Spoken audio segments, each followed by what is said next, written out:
Hello friends, आप Mukesh Goyal. I hope कि आप सारे बहुत अच्छे हैं।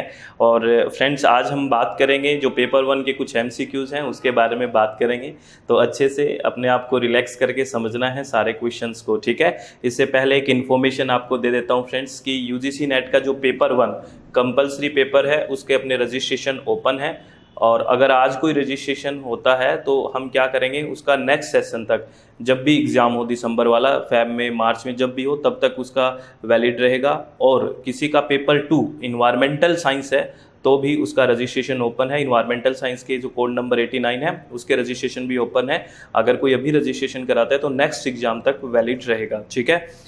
और सभी को all the very best exam के लिए, अच्छे से करना है सब कुछ, ठीक है। तो चलो क्वेश्चंस की बात करते हैं। तो सबसे पहला जो क्वेश्चन है वो आईसीटी से है, इंफॉर्मेशन एंड कम्युनिकेशन टेक्नोलॉजी से लिया हुआ क्वेश्चन है। ये क्या कह रहा है, यहाँ पे ब्लैंक छोड़ा है, पहले ब्लैंक है, इस ब्लैंक में और इस ब्लैंक में पूछा है क्या आएगा। तो ब्लैंक रिप्रेजेंट्स रो फैक्ट्स, ठीक है ना। ये ब्लैंक है, इसमें तो चार ऑप्शन है, इसमें पहले कौन सा आएगा कि ये रो फैक्ट्स यानी कि जो रो कच्चे तथ्य को प्रदर्शित करता है, वह यहाँ पे एक मीनिंगफुल प्रोसीड होता है। तो इसमें आपको बताना है। तो याद रखना, ये बड़ा अच्छा क्वेश्चन है, बड़ा कंफ्यूज हो जाता है जब भी हम करते हैं ना, कन्फ्यूजन पैदा हो जाता है। तो यहाँ पे क्या आएगा, डाटा। डाटाज क्या होते हैं, एक रो फैक्ट्स होते हैं, जबकि इन्फॉर्मेशन क्या होती है, एक मीनिंगफुल डाटा है, एक सूचना है एक, तो ठीक है ना। तो इसमें क्या आ जाएगा, डाटा, और इसमें क्या आ जाएगा, इन्फॉर्मेशन। आप ये तो वैसे तो बहुत सिंपल क्वेश्चन है, लेकिन वहाँ गलती हो जाती है कि ये जैसे ही आईसीटी दिखती है तो बिट बाइट दिखता है दिमाग में, है ना। बिट बाइट नहीं है, यहाँ पे डाटा है और इन्फॉर्मेशन है, ये दिमाग में रखना है, ठीक है। यानी कि डाटा एक रो फैक्ट्स को रिप्रेजेंट करते हैं, जबकि इन्फॉर्मेशन है वो एक प्रोसीड है मीनिंगफुल डाटा का, या कह सकते हैं मीनिंगफुल डाटा है तभी तो एक सूचना मिलेगी ना, तभी कोई अर्थ निकलेगा, तभी तो कोई सूचना है। तो इसी क्वेश्चन को मैं आपको हिंदी में दिखा देता हूँ। ये क्वेश्चन हिंदी में क्या है, अशोधित तथ्य है। तो क्या, डाटा एक अशोधित तथ्य है, डाटा अशोधित तथ्य है, जबकि सूचना क्या है, सूचना एक शोधित अर्थपूर्ण आंकड़ा है। ये आपको ध्यान रखना है, ठीक है। आप कैसे हैं, सबकी पढ़ाई अच्छी है ना। चलो, आप खुशी से पढ़ाई किया करो और कोई भी टेंशन मत लिया करो जीवन में, ठीक है। और ये कम्युनिकेशन से लिया हुआ है। कम्युनिकेशन से आपको पता है पेपर का ट्रेंड थोड़ा ऐसा हो रहा है कि मैचिंग के और असर्शन रीजनिंग के क्वेश्चंस ज़्यादा आ रहे हैं, तो हम उसी तरह थोड़ा फोकस करने की कोशिश कर रहे हैं फ्रेंड्स, ठीक है। तो effective oral communication demands, effective यानी कि प्रभावपूर्ण, ओरल कम्युनिकेशन मौखिक संचार करना है, उसकी क्या डिमांड है कि आप किसी के साथ एक इफेक्टिव कम्युनिकेशन करो, प्रभावशाली कम्युनिकेशन करो। इसके लिए क्या चीज़ें डिमांड है, क्या होना चाहिए, ठीक है, इफेक्टिव कम्युनिकेशन के लिए। तो बताइए, सेल्फ कॉन्फिडेंस होना चाहिए कि नहीं होना चाहिए। अगर आप में सेल्फ कॉन्फिडेंस ही नहीं है तो कभी भी आपकी इफेक्टिव कम्युनिकेशन नहीं हो सकती, ठीक है। प्रभावशाली कम्युनिकेशन के लिए क्या होना चाहिए, सबसे पहले आपको सेल्फ कॉन्फिडेंस होना चाहिए, ये अच्छी बात है। दूसरा, लॉन्ग पॉज, बहुत लंबा पॉज रुक के, मतलब अच्छे से कंटिन्यू ना बोल के, ये कोई इफेक्टिव कम्युनिकेशन नहीं है। क्यों टेंशन दे रहे हो अगले को, चुप हो के, ठीक है। और कंसिस्टेंट प्रैक्टिस, ये तो बात है, जिसकी जितनी ज़्यादा प्रैक्टिस होती जाएगी बोलने की और कंसिस्टेंटली वो प्रैक्टिस करता रहेगा तो इफेक्टिव होगा, तो अच्छी बात है, ये भी होगा। बिजनेस लाइक अप्रोच, अगर आप हर जगह बिजनेस लाइक अप्रोच करोगे तो नहीं, ऐसे नहीं होता। बिजनेस लाइक अप्रोच करोगे तो कभी भी इफेक्टिव कम्युनिकेशन नहीं हो सकता, ठीक है। आपको देखो बिल्कुल सिंपल होके क्वेश्चन देना है, आंसर देना है हर क्वेश्चन का, तो आ जाएगा, ठीक है। व्यवहारिकता में आके आंसर देने की कोशिश करें, ठीक है। नोइंग द ऑडियंस, अगर ऑडियंस को कोई जानता है कि ये ऑडियंस किस तरह से क्या इन्फॉर्मेशन इसको चाहिए, क्या ये सुनना चाह रहा है, अगर आप वो चीज़ जानते हैं तो आपकी कम्युनिकेशन क्या होगी, बहुत इफेक्टिव होगी, तो ये भी अच्छी बात है, ठीक है। एग्रेसिव क्वेश्चनिंग, अरे नहीं, एक कई बहुत ज़्यादा ऐसे अग्रेशन में आके ये होगा, वो हो जाएगा, ये करना है, वो करना है, ये एक बार के लिए हमें अच्छा लगता है, लेकिन उसको इफेक्टिव कम्युनिकेशन नहीं कह सकते हम। मुझे नहीं लगता कि ये बहुत इफेक्टिव होगा। ज़्यादा अग्रेसिवनेस बड़ा प्रॉब्लम क्रिएट कर देता है, माइंड की स्टेबिलिटी को गड़बड़ करता है। मेरी बात समझ रहे हो, ज़्यादा उतावलापन किसी काम का नहीं है, अगर रिलैक्स रह के काम किया जाए तो बड़े अच्छे से होता है। तो इसका आंसर क्या जाएगा, ए, सी और ई। तो हम देख लेते हैं ए, सी, ई कहाँ पे है अपने पास, ए, सी और ई, ए, सी, ई और ई, ये 4 इज़ द राइट आंसर, ठीक है। बात समझ में आ गई आपको, क्वेश्चन तो समझ में आ रहा है ना, कोई दिक्कत तो नहीं हो रही, चलो ठीक है। नेक्स्ट क्वेश्चन की बात करते हैं फ्रेंड्स। अपना नेक्स्ट क्वेश्चन क्या है, नेक्स्ट क्वेश्चन की तरफ चलते हैं। इसी का हम एक बार हिंदी में देख लेते हैं कि प्रभावी वाचिक संप्रेषण, ठीक है, कि क्या मांग करता है। आत्मविश्वास, संगत अभ्यास और श्रोताओं को जानना, यही बात करता है। A, C, E और E, A, C और E, ठीक है। ये तो हिंदी में है ना, वही क्वेश्चन, ठीक है, कोई दिक्कत तो नहीं है। हिंदी वालों इसको देख लेना, ठीक है, अच्छे से प्लीज़ स्क्रीनशॉट भी ले लिया करो, है ना, और मोबाइल को थोड़ा पोर्ट्रेट करके देखा करो, सही से दिखेगा, ठीक है। आगे ये है रिसर्च एप्टीट्यूड से लिया हुआ क्वेश्चन फ्रेंड्स। और रिसर्च एप्टीट्यूड से ये क्वेश्चन है ना, पढ़ने में बड़ा सिंपल लगता है, और वहाँ कहाँ गलती करेंगे आप देखना। इस क्वेश्चन को पढ़ते टाइम आपको करके ये लगेगा कि बड़ा बेसिक सा क्वेश्चन था, मैंने सही आंसर दिया है, लेकिन ये गलत करवा देता है। क्या है, the style of writing thesis, जब हम एक थीसिस लिखते हैं एंड रिसर्च आर्टिकल या फिर कोई रिसर्च आर्टिकल लिखते हैं, तो हैज़ टू बी, उसमें क्या होना चाहिए, एक तरह से ये पूछा है। तो creative in so far diction in concern, creative की बात कर रहा है, तो यहाँ पे आप फंस जाओगे कि आपको लगेगा यार क्रिएटिव सा कुछ होना चाहिए, ये वो, दिमाग यहाँ ज़्यादा काम करेगा, जबकि ये ऑप्शन नहीं है, ठीक है। तो ये इसमें जो बेस्ट ऑप्शन जाता है ना, ठीक है, वो क्या जाता है, याद रखना, ये क्वेश्चन आ सकता है। जो आप लैंग्वेज यूज़ करते हो, भाषा यूज़ करते हो, वो साइंटिफिक होना चाहिए, रिस्पेक्ट में कैसी होनी चाहिए, साइंटिफिक, वैज्ञानिक, ये मेन अप्रोच होनी चाहिए आपकी, ठीक है। जब भी आप थीसिस राइटिंग करते हैं या रिसर्च आर्टिकल्स की बात करते हैं, तो आपकी लैंग्वेज क्या होना चाहिए, scientific in respect of language used. जो आपने लैंग्वेज यूज़ किया है वो कैसा होना चाहिए, साइंटिफिक होना चाहिए। ये क्वेश्चन बड़ा सिंपल सा लगता है, बहुत ही, ये ऑप्शन आपको वो कर देगा, बहुत ज़्यादा कंफ्यूज में ले आएगा। तो इस तरह के क्वेश्चन बनाए जाते हैं। और आगे तो चलो आप कहीं ना कहीं वेरिएबल रिस्पेक्ट ऑफ रेफरेंसिंग, ये भी आपको कंफ्यूज कर देता कि जो रेफरेंस है वो वेरी करते रहने चाहिए, इससे क्वालिटी आती है, ठीक है। लेकिन जो बेस्ट ऑप्शन की बात कर रहे हैं वो क्या जाएगा, scientific in respect of language used. बड़ा अच्छा क्वेश्चन है, आराम से करना। इसी क्वेश्चन की मैं आपको हिंदी दिखा देता हूँ। हिंदी क्या है, जो शोध प्रबंध और शोध लिखने की शैली में क्या होना चाहिए, भाषा के अनुप्रयोग में वैज्ञानिकता होना चाहिए, भाषा के अनुप्रयोग में वैज्ञानिकता होनी चाहिए, ठीक है। बात समझ गए, चलो वेरी गुड। नेक्स्ट क्वेश्चन, ये भी रिसर्च एप्टीट्यूड से लिया हुआ क्वेश्चन है, बहुत अच्छा क्वेश्चन है। थोड़ा सा दिमाग लगेगा, अपने पास दिमाग लगा के फिर करना है।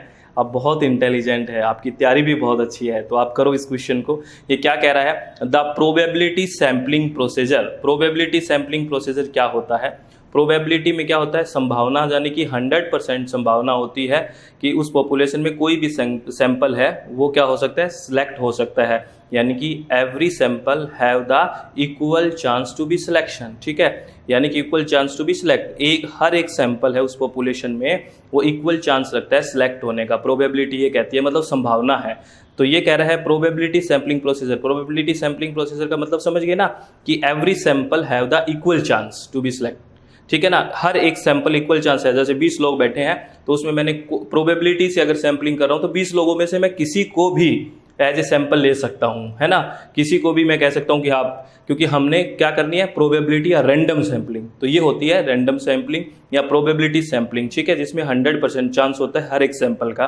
Are mostly use in which of the following research, कौन सी रिसर्च में ये सामान्यतः ज़्यादातर यूज की जाती है। बड़ा अच्छा क्वेश्चन है, तो याद रखना ये रिसर्च के टाइप्स, ठीक है ना, हमने पढ़े हैं, वो वीडियो भी देख लेना अगर आपके पास टाइम है तो। लेकिन टेंशन मत करना, याद रखना सर्वे रिसर्च जब करते हैं तो इस प्रोबेबिलिटी वाली को अप्रोच करते हैं हम, क्योंकि सर्वे करेंगे तो हम चाहेंगे कि कोई ने हर एक सैंपल को हम पूछने की कोशिश करें, मतलब हम बायसनेस ना रखें, हर एक सैंपल इक्वल चांस रखे सिलेक्ट होने का, तो एक सर्वे होगा।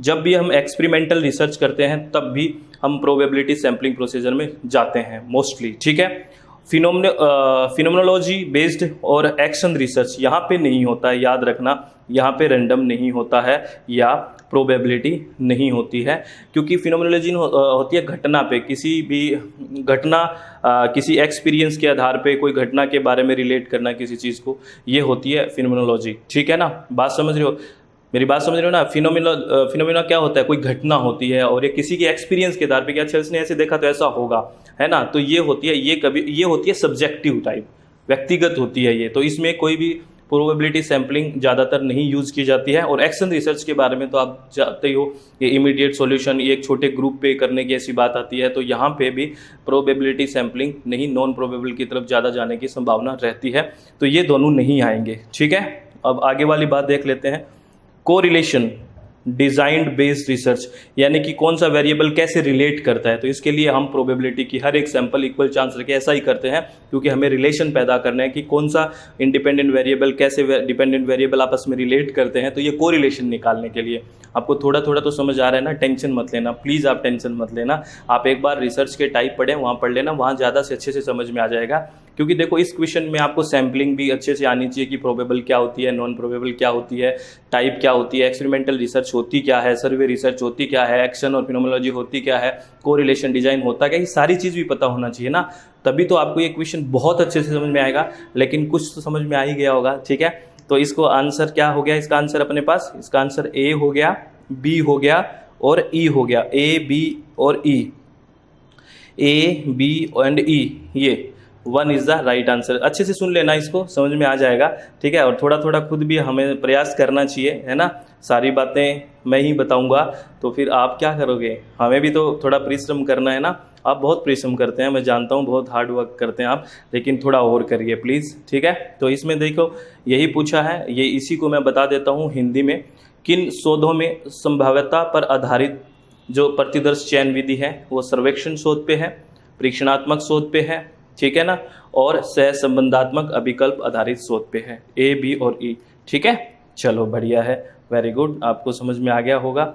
नहीं समझ में आया तो टेंशन मत ले ना, कोई बात नहीं, दोबारा देख लेना, आ जाएगा।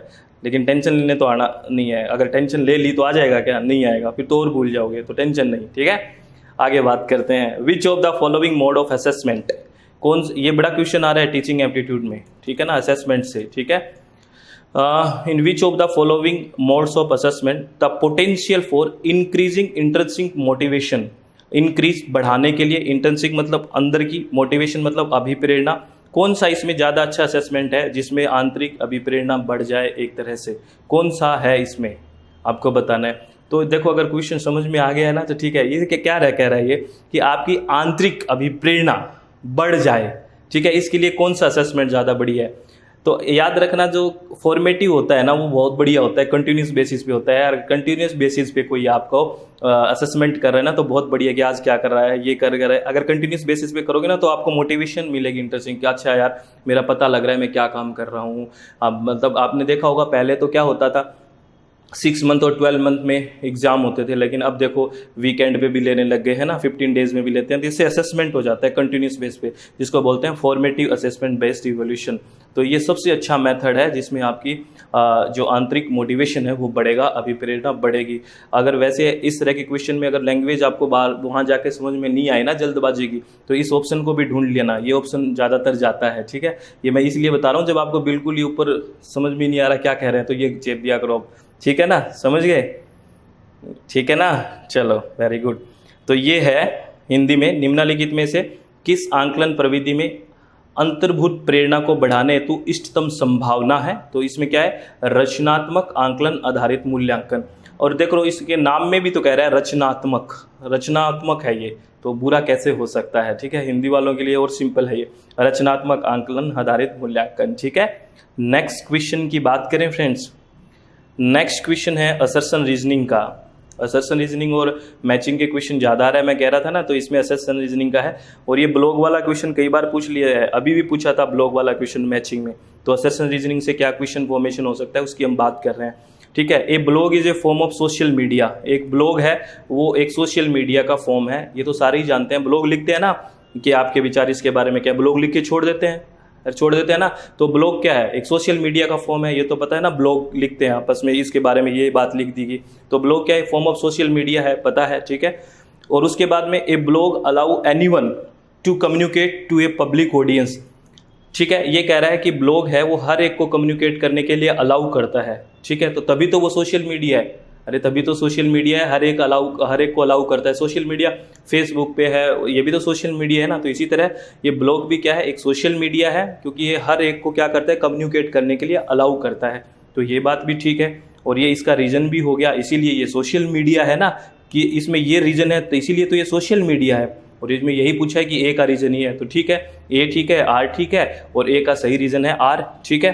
Both A and R are true and R is the correct explanation of A. समझ में आई कि नहीं आई बात? अरे आ गई ना, ठीक है। चलो इसी क्वेश्चन को हिंदी में देख लेते हैं, हो सकता है और बेहतर तरीके से समझ में आ जाए, ठीक है।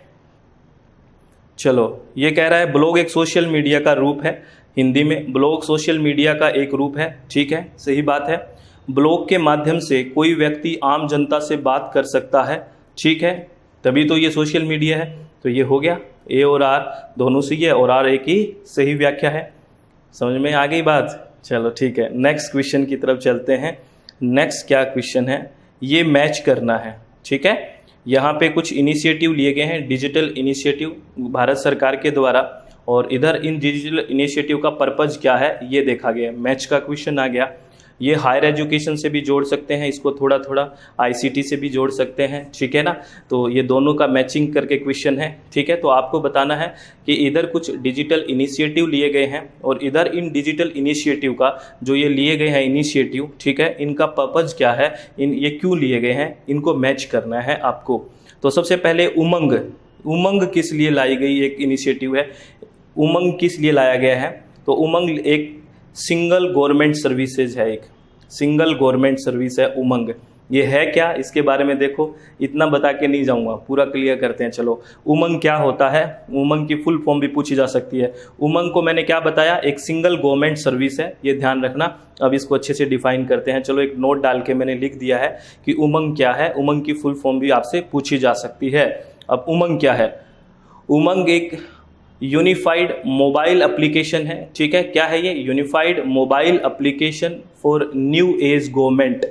अगर हो सकता है आपसे उमंग की फुल फॉर्म पूछे तो क्या बताओगे, unified mobile application for new age government, ये उमंग की फुल फॉर्म है। और इससे समझ गए होंगे आप कि उमंग में क्या है, एक मोबाइल एप्लीकेशन है, इसमें क्या है कि जितनी भी गवर्नमेंट सर्विसेज, जो भी गवर्नमेंट सर्विस दे रही है उनको आप यहाँ पे एक्सेस कर सकते हो, ठीक है। इधर उधर भटकने की जरूरत नहीं है, इस एप्लीकेशन के माध्यम से आप एक्सेस कर सकते हो। तो single point of access to all government services, ठीक है ना, यानी कि एक सिंगल पॉइंट पे एक्सेस कर सकते हो आप सारी गवर्नमेंट सर्विसेज को। तो ये है उमंग। तो उमंग की फुल फॉर्म भी पता लग गई और इसका पर्पस भी पता लग गया, इसीलिए मैंने आपको वहां पे एक ऑप्शन टिक करवाया था कि उमंग क्या है, एक क्या है, ये एक सिंगल गवर्नमेंट सर्विस है, ठीक है ना।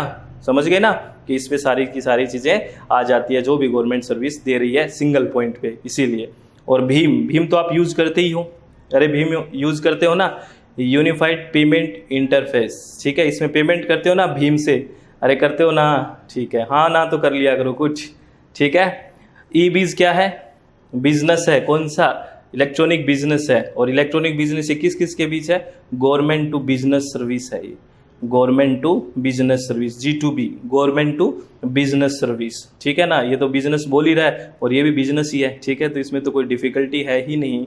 और स्वयं क्या है, स्वयं तो आपको पता ही है क्या है, लर्निंग प्लेटफॉर्म है एक, स्वयं क्या है, लर्निंग प्लेटफॉर्म है, ठीक है। तो आप कमेंट बॉक्स में, ठीक है ना, जो बहुत ईमानदारी से काम कर रहे हैं और इंटरेक्ट होना चाहते हैं इस प्लेटफॉर्म पे, तो आप इसकी फुल फॉर्म भी लिख दीजिए, ठीक है ना। अरे लिख दो ना, इसके बारे में कुछ और जानते हो तो भी लिख दो, क्योंकि ये पूछा जाता है तो जो इस सोशल मीडिया पे आता है उसको कुछ और सीखने को मिल जाए। आप मेरी बात समझ रहे हो ना, उसको और अच्छा लगे कि हाँ चलो मुझे कुछ और भी मिल रहा है, ठीक है। मैं आपसे रिक्वेस्ट हर बार करता रहता हूँ कि जो भी हमारा पास ये प्लेटफॉर्म है इसका प्लीज़ आप पॉजिटिव यूज़ करें, इस पे आप बताएं कि अच्छा इसमें ये हो रहा है, इसमें ये होता है, अच्छे से समझें, एक दूसरे को आप कोऑपरेट करें तो बहुत अच्छा रिजल्ट होगा। और इसी चीज़ों से तो समाज का विकास होता है, सोशल डेवलपमेंट तभी तो होता है जब हम कोऑपरेट करके चलते हैं ईमानदारी से, ठीक है। और आप लोगों से एक रिक्वेस्ट है फ्रेंड्स कि ये तो आप मिला ही लोगे ना, पहले मैं बता देता हूँ, A का 4 है ना, A का 4, उमंग का क्या है, ये है A का 4। तो देख लेते हैं, देखो A का 4, बस A का 4 एक में ही है, यही ऑप्शन जाना है, ठीक है, यही ऑप्शन जाना है, ठीक है। हो गया, ये क्वेश्चंस अपने हो गए हैं। ठीक है, अब आपसे एक बात कि प्लीज़ आप जीवन में कभी भी किसी भी मोड़ पे कोई भी टेंशन ना लें। ठीक है, चाहे वो एग्ज़ाम हो, चाहे कोई भी परिस्थिति आ जाती है। ठीक है, अपने आप को रिलैक्स रखें, चित्त को शांत रखें, क्योंकि गुस्से में अगर कोई डिसीजन लेते हैं या फिर जल्दबाजी में कोई डिसीजन लेते हैं या टेंशन में कुछ काम करते हैं तो ये चीज़ें ख़राब होती है। ठीक है, कभी भी इनका कोई भी अच्छा रिजल्ट नहीं आता है। तो अपने चित्त को रिलैक्स रखें, शांत रखें, सब बहुत अच्छा होगा। और आप खुशी से अगर पढ़ाई करने की कोशिश करोगे ना, देखो आपका रिवीजन हो रहा है तो बहुत अच्छी बात है, नहीं हो रहा है तो करिए ना, आप टेंशन मत लीजिए कि क्या होगा क्या नहीं होगा।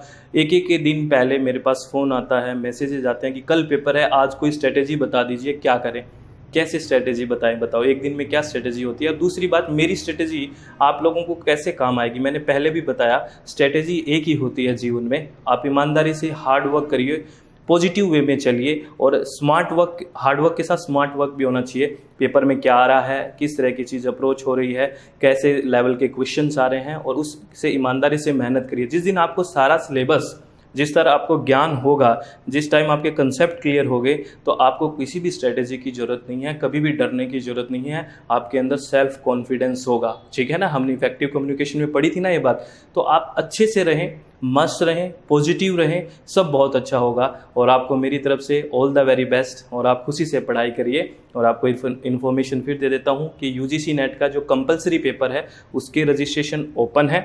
ठीक है, आप रजिस्ट्रेशन करवा सकते हैं जो नेक्स्ट एग्ज़ाम होगा। और मैं तो आपसे रिक्वेस्ट करता हूं कि जो जितने देख रहे हैं सबका सिलेक्शन हो जाए, बहुत अच्छे से हो जाए। ठीक है, और दूसरा जो इन्वायरमेंटल साइंस है, जो कोड नंबर 89 है, उसके रजिस्ट्रेशन भी ओपन है नेक्स्ट एग्ज़ाम के लिए। ठीक है, तो आप करवा सकते हैं और आप खुशी से पढ़ाई करिए। All the very best. Thank you, thanks a lot friends.